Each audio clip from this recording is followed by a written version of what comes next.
Okay, so this is another move from our system called the Sloth. It's part of a philosophy I refer to as the arm guard philosophy. In other words, I'm using my arms to create a guard instead of my legs. That can be a closed guard, or in the case of the Sloth, an open guard. Quick disclaimer, if you're not familiar with the guard, you want to turn this video off and go back and do years of basics.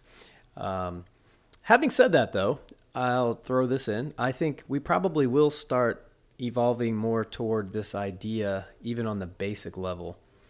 I won't get into all the reasons why I prefer holding my opponent down on me, but I will mention just a couple here very quickly. The first one is MMA or street fighting. You'll see this a lot of times. Grapplers will get into an MMA match and get hit in the face once or twice, and suddenly they're holding their opponents down on them, and their coach is yelling to create space. And they don't want to create space because they've been hit, and their opponent wants them to create space. Their opponent needs that space to hit them. So it kind of flips things a little bit. Rather than creating space right away, I want to take out all the space. The mentality you should have is that you don't have me, I have you. You want to be proactive and grab and attack from the bottom. Okay?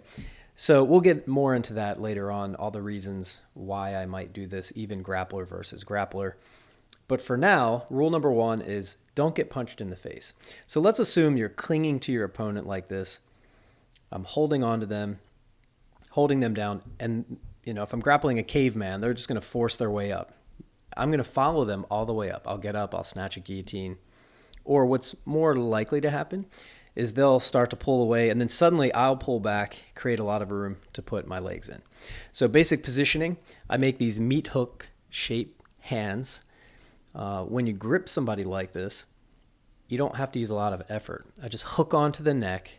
I hook onto the shoulder/bicep area, somewhere in between there, depending on the angle and size of my opponent. This opponent is very small. Her shoulder's small, so I don't have to. I'm just kind of grabbing her shoulder most of the time. But make sure you realize on a bigger person, probably closer to the bicep. My leg must always be up, or both legs, something so they can't just mount. And here you see it again. If they want to use brute strength, I'm just going to come all the way up. Or what's more likely is that I follow them up part way, a couple inches, and then there's just massive space happening between us when I pull back. But I just want to get this caveman scenario out of the way so we can get on to the more clever scenarios. What happens, what cat? I don't see a cat. What happens if they don't pull away and just give you space is, see her right arm there? She's going to find that she can move that arm. And I just want to win the inside position.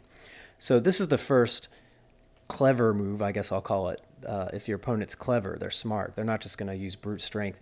They're going to use the path of least resistance. They're going to find they can move that arm that they have the underhook with. In this case, it's her left arm from this angle. See that? When she moves that, I need to be vigilant. So this is one of the things you have to really pay attention for. I need to win the inside position there. My elbow's close to my body. I stiff arm the inside of the elbow/bicep of my opponent using that C shape or crescent shape I'm making with my hand. And I just stiff arm, I push their arm away. And the only way they can unhook that arm from there is to draw their weight back. And so I'm inviting them to create space again. This is another trap. I usually am going to go on to a more fancy move from here, and that's where we're going to start off in the next video.